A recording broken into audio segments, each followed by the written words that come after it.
So I stand here as the State Assemblyman representing the state of California to publicly acknowledge the California State Legislature in Government Code Section 8722. In the year of 2005, the state of California apologizes. The state of California apologizes.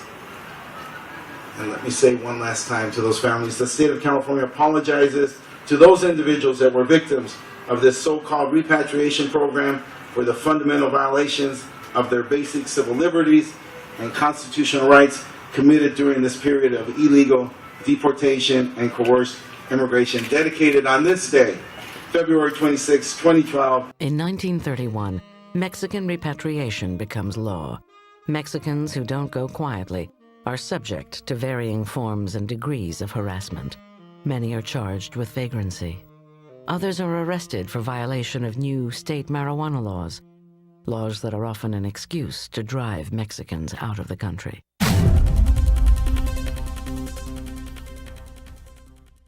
In the Southwest, the reason for a ban on pot was economics and prejudice. They were worried about all these Mexicans down on the Texas border who were, it was the depths of the Depression. And these Mexicans had been a very useful labor force in the 20s when we needed them, but now it's the Depression, you got all these gringos in the breadline. You sure as hell don't need all these Mexicans. So how could we stigmatize them and get rid of this cheap labor force and get them out of here? By some estimates, almost 2 million individuals were deported from the United States in the 1930s. Some estimate that almost 60% of those that were deported were United States citizens. And they were deported for but one reason. They just happened to be of Mexican descent. I say to those who have excuses for what occurred that they ought save the excuses until they've read documents.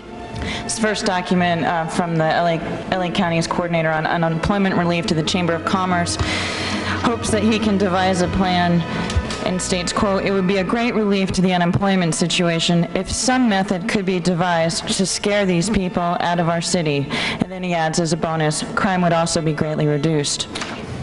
And of course there was improper involvement between non-government organizations like the Chamber of Commerce of Los Angeles and the County of Los Angeles. And this went on in different counties and in different states. But it was just an enormous, horrifying example of what goes wrong and how willing even elected officials are willing to bake and break the law when they see a political end. This wasn't just a proposal, however. It was this June 4th, 1931 letter between members of LA's Chamber of Commerce summarizes, quote, he said that many Mexicans are absolutely terrorized and are ready to do anything to get out of Los Angeles. There are also reports that efforts have been made by some individuals to scare Mexicans who have property here in order to sell it at a fraction of its value on the ground that they were about to be deported. And of course the other population said, that's fine with me. If they're the problem, get them out of here. If they're the reason I don't have jobs, remove them.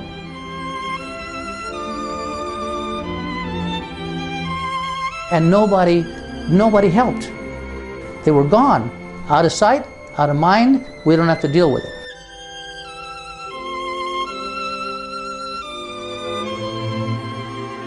One of their documents reflected a fight that the Board of Supervisors were having with their legal counsel, because their legal counsel were saying you can't participate in these deportations. They are illegal. They are unconstitutional. Do not allow the LA County Sheriff's Department to arrest and deport American citizens.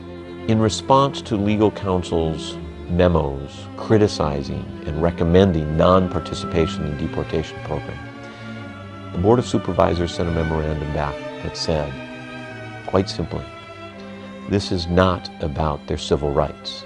This is about the color of their skin.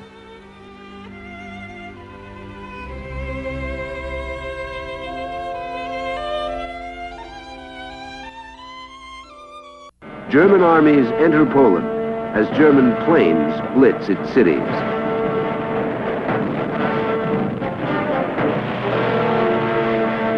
World War II has begun.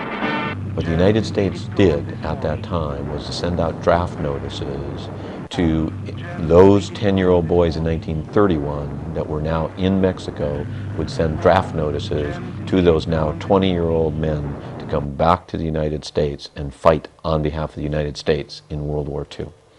When we discovered this, we tried to document whether any now young man who got a draft notice in Mexico from the United States government, who refused service in the United States Armed Forces on the grounds that they had been deported 10 years ago in their country. We couldn't document one young man that refused to come back and serve the United States in World War II.